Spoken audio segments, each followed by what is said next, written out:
মাখানা বানিয়ে নিয়ে এসেছি।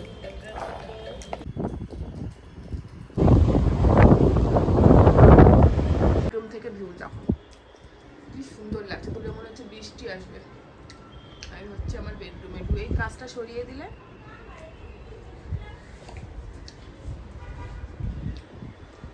কি দারুণ লাগছে। দূরে পাহাড়, আমরা একদিন গেছিলাম, ওই দূরে গিয়েছিলাম, কি সুন্দর লাগে। পাহাড়ের ওপরে, পুরো গাড়ি নিয়ে পাহাড়ের ওপরে চলে যাওয়া যায়।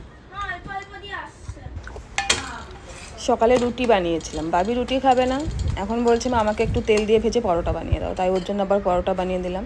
এ থালা তোর বাবা খেয়ে গেছে, তোমরা আবার কেউ দেখে বলো না যে এরকম এটো থালা। ওর বাবা খেয়ে গেছে, তার মধ্যে আলু ভাজা ছিল, তাই ওকে দিয়ে দিলাম। আচার নেই রে বাবা, আজকে তো আচার ওই ঝালটা কামড়ে খেতে ভালো লাগে।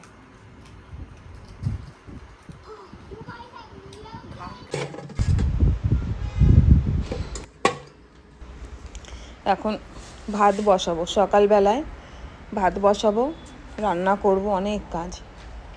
তা আমাদের শনিবার দিন, আজকে বাবির স্কুল ছিল না,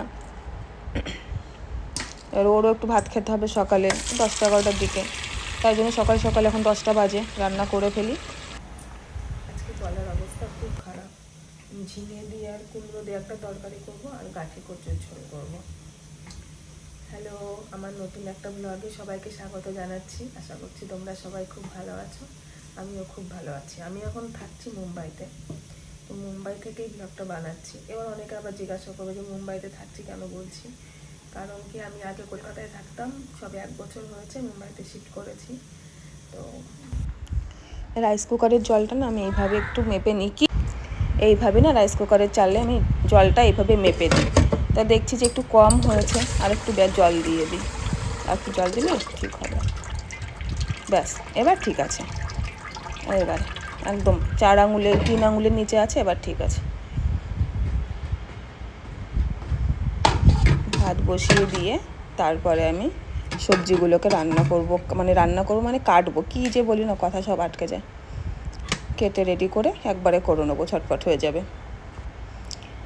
তোমাদেরকে দেখায় আমার রান্নাঘর থেকে সমুদ্রের ভিউ, পাহাড়ের ভিউটা কেমন লাগে দেখতে। এই হচ্ছে আমার রান্নাঘর থেকে বাইরের ভিউটা। হ্যাঁ, এই পুরোটা হচ্ছে ম্যানগ্রোভ, আর ওই যে দূরে সমুদ্র, এটা হচ্ছে আরবিয়ান সি, মানে আরব সাগর। হ্যাঁ, আর এই যে নিচে নিচে হচ্ছে গাড়ি চলছে একদম, ওই নিচ থেকে আওয়াজ আসে, কম আসে, যখন বৃষ্টি হচ্ছে তো তাই গাড়ির আওয়াজগুলো কম আসছে, নাহলে ভালোই আওয়াজ আসে। ওই যে দূরে সেতুও দেখা যাচ্ছে, অটল সেতু দেখা যাচ্ছে দূর থেকে। আর এই যে দেখো বৃষ্টি হচ্ছে, আমি তোমাদের বোঝানোর জন্য দেখালাম এটা, হ্যাঁ, যে বৃষ্টি হচ্ছে বাইরে, খুব বৃষ্টি হচ্ছে বাইরে। মুম্বাইয়ের বৃষ্টি নাম করা, একবার শুরু করে আর থামে না, একদম পচিয়ে মারে পুরো সব জায়গায়। মানে এত বৃষ্টি হবে, জল জমে না, কিন্তু সেই ভিজে স্যাঁতস্যাঁতে ঘরে ঢ্যাম পড়ে যায়, জামা কাপড় সব ঢ্যাম পড়ে। এখন কত দূরের থেকে ভিডিওটা বানিয়েছি, কত ওপর থেকে এবং কত দূর থেকে ভিডিওটা বানিয়েছি। আর কি দেখো মেঘলা আকাশ, একদম আকাশটা মেঘলা। এই যে গাঁটি কচু সেদ্ধ বসিয়ে দিয়েছি, আর এখানে এই কুমড়ো কেটে নেব, আর কুমড়ো রান্না করব, কুমড়ো দিয়ে ঝিঙে করবো, আর কটা তো শুকনো লঙ্কা আমি রেখে দিয়েছি পাশে। এবার ঝিঙেগুলো ভালো করে ছুলে নিই, এই মানে কি কাটার বলে, কি বলে এটাকে, কাটার, যাই হোক, এটা দিয়ে না ঝিঙেটা ছুললে পরে একটু সবুজ সবুজ থাকে, আর বটি দিয়ে ছুললে পরে একদম পুরো বেরিয়ে যায় না, তখন ভালো লাগে না দেখতে। একটু সবুজ সবুজ থাকলে না ঝিঙেটা খেতেও ভালো লাগে, আর তরকারিটাও দেখতে খুব সুন্দর হয়। আর ওইদিকে কুমড়োও কেটে নেব, এই যে এইভাবে কেটে নিয়েছি। একটা আলু দেবো, বেশি আলু দেবো না, একটা আলু দেবো, একটা আলুতেই অনেকটা। 2 জন মানুষ খাবে, তার মধ্যে বাবি খাই একটুখানি, কোনো রকম একটুখানি দিয়ে মেখে দিলেই ওর হয়ে যায়, একটু মাছ ভাজা দিলেই ব্যাস, ওর আর কিচ্ছু লাগবে না, হয়ে যাবে। কুমড়ো অনেকটাই, সেদিন নিয়ে এলাম না, অনেকটা কুমড়ো দিয়েছে, আর কুমড়োগুলো এত মিষ্টি আর তেমন আঠালো। এখানকার যা দেখলাম মুম্বাইয়ের সবজিগুলো সত্যি দুর্দান্ত। এতটা রান্না করবো না, এটুকু রেখে দিই, আর এটুকু রান্না করবো। একটু ধুয়ে নিয়ে আসলাম, এবার ছোটো ছোটো করে কেটে নিয়ে রান্না বসিয়ে দেবো।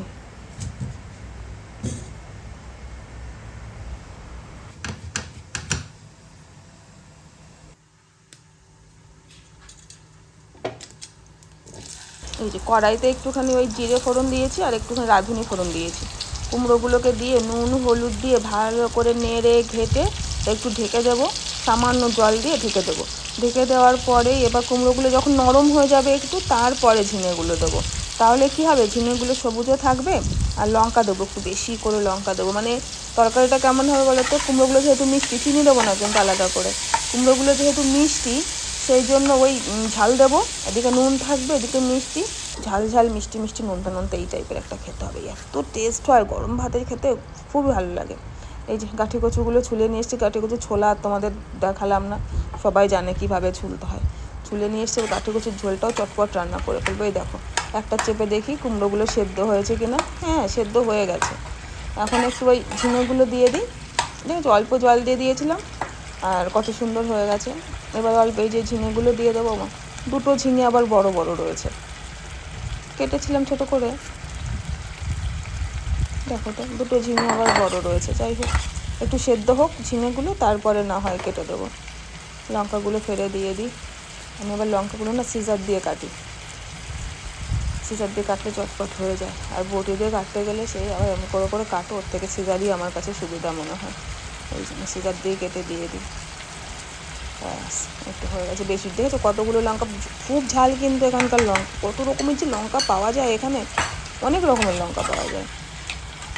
আর এই পেঁয়াজগুলো, পেঁয়াজ আসে যেগুলো নাসিক থেকে আসে, এত টেস্ট পেঁয়াজগুলো। আমাদের ওখানকার পেঁয়াজ কেমন, একটু ঝাঁঝালো, কাটতে গেলেও চোখে ঝাঁঝ লাগে, খেতে গেলেও ঝাঁঝ লাগে। কিন্তু এখানকার পেঁয়াজে কিন্তু ঝাঁঝ নেই, কিন্তু খুব টেস্টি খেতে, দারুণ টেস্ট।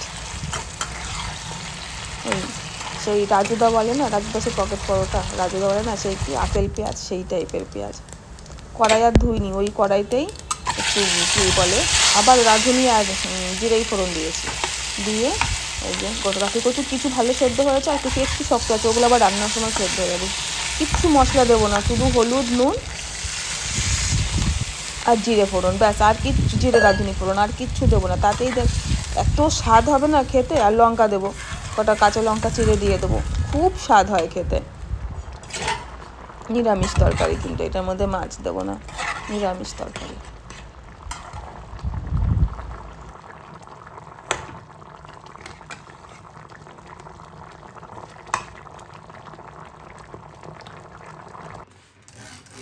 চলো, রান্না তো হয়ে গেছে। এবার গ্যাসের ওভেনটাও একটু ভালো করে ক্লিন করে পরিষ্কার করে রেখে দিই, তাহলে একবারে না কাজ হয়ে যাবে আমার। আর আবার নাহলে আবার এই এখন যদি ছেড়ে দিই, আবার মনে হবে কি এই গ্যাস পরিষ্কার করা হয়নি, এ করা হয়নি, তখন আবার মনটা এদিকে থাকবে। চটপট চটপট গ্যাসটা পরিষ্কার করে ফেলি।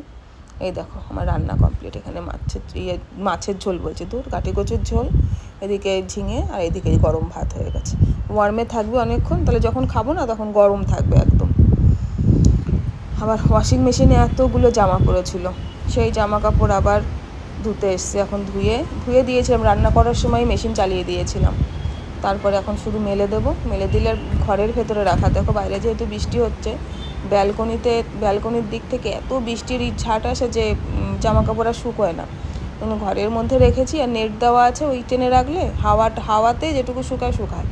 তাও এই দুদিন একটু বেশি হাওয়া, তাই জন্য শুকিয়ে যায়। না হলে বর্ষার সময় একবার ধুয়ে দিলে সে মনে করো 3 দিন 4 দিনে শুকায়, তাও ড্যাম ধরা থাকে। এই যে সব হয়ে গেছে। মাখানা বানিয়ে নিয়ে এসেছি।